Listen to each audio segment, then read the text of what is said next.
This is History of Sexuality in the U.S. Lecture 5B, the wrap-up. We're finally here at the end, and this is a two-part lecture today. In part one, we're going to take a brief look back, a kind of course review, and to think about all that we've learned in the last 9 weeks together. I know we've been going fast, I know we've covered a lot, so it's good to just take a moment to look back and think about all we've learned and think about how we might use it and apply it to understand today and tomorrow.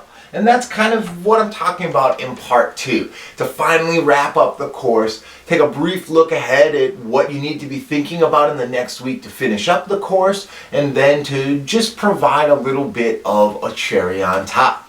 So thinking about taking a look back, we want to remember that we began this course by thinking about how the United States is a settler colony. It's a place where that history of colonization is still ongoing, and we haven't moved to a post-colonial moment.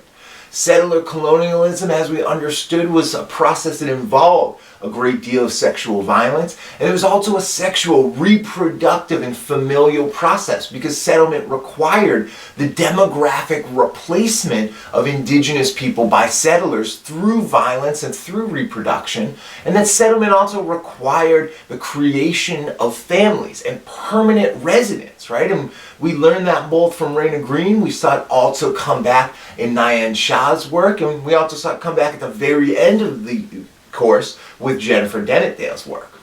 In Unit 2, we thought about the construction of race, gender, and sexuality, and we especially highlighted the way that law around marriage and race was constructing these boundaries, these borders of acceptable and unacceptable relationships.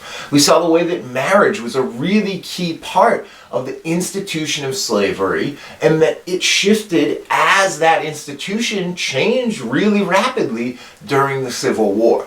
Of course, we know that these things never go away, right? And one of the big lessons we got in this course is how even with historical change, those echoes, those traces, that baggage of the past remains with us.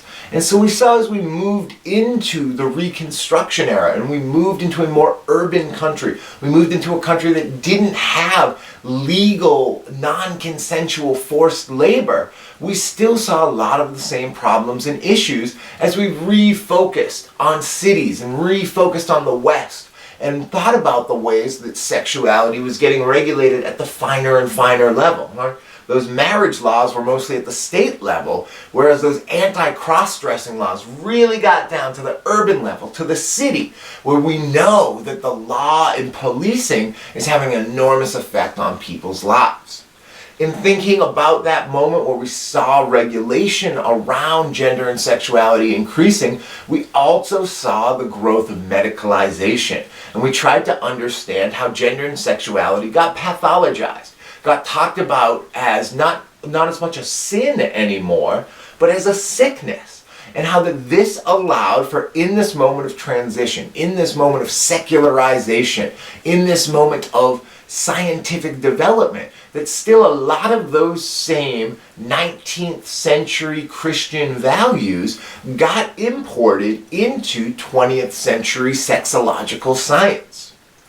As we moved into the 20th century, we saw the ways that if we zoom out, right, and we started at the state, we zoom to the city, and then we zoom out to the level of the nation state to think about immigration policy and thinking about how that's a form of controlling bodies and especially of controlling their reproduction.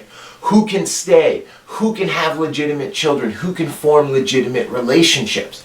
And we saw, once again, just as with marriage law, just as with city-urban law around cross-dressing, that the laws and regulations around immigration changed and shifted. They were not an absolute form of justice, but rather they reflected the conflicts of the moment.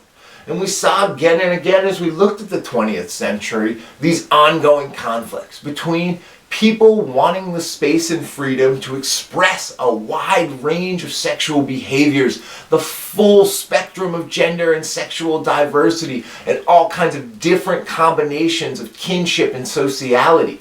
And again, we saw different forms of law and regulation try to restrict that, try to regulate that, criminalize it, pathologize it, categorize it.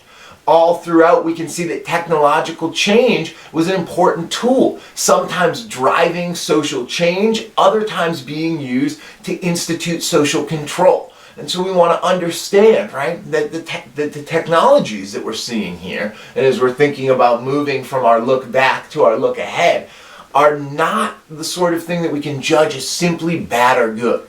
Rather, we want to understand how different people are using them to express and to move towards autonomy in terms of their bodies, in terms of their sexualities. And we're also seeing the way that these are important tools of control that are reshaping our bodies and reshaping our sexualities from the outside. The sum of all of this is to think about the ways that this historical knowledge can inform how we understand where we're at and where we're going. One way to do that is to look through the slides that I've provided for today. It asks a number of questions, providing you with a couple of charts to visually break down some information that is hard to explain if you don't know the history of sexuality in the United States. Everything from why are particular birth control methods the most popular today to what accounts for regional variation in the number of people who identify as part of the LGBTQ+ community. There's a lot more to learn, a lot we couldn't cover in this class, and so regardless of what you do, I hope you keep watching and keep learning.